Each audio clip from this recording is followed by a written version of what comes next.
Let's quickly talk some features because this thing is stacked. When I opened the box, I could tell Aiper thought through everything. The wireless charging base, my favorite part. Clean design, no more messy plugs. The charging brick feels solid.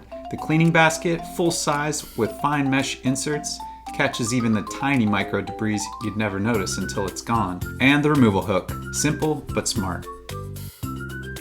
And when I look at what it replaces, it is kind of amazing. Goodbye pool brush, goodbye skimmer pot, and this, my old corded beast. Fixed it 3 times in the last 5 years.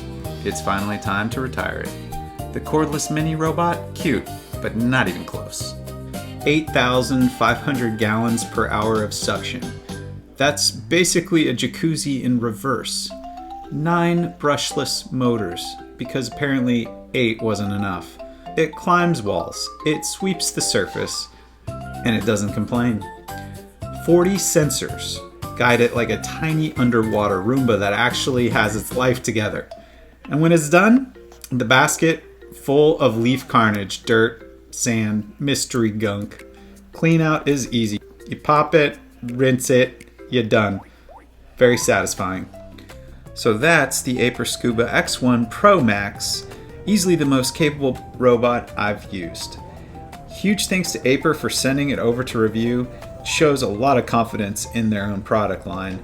I didn't have to fix a single thing, which already puts it ahead of most of the robots I've owned.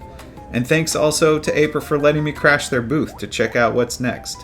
One model with onboard AI that actually targets leaves in real time, and another that docks itself to recharge. Pretty sure the next one's smarter than I am. And if you want the software side of the perfect pool equation, Pooley keeps the chemistry dialed in.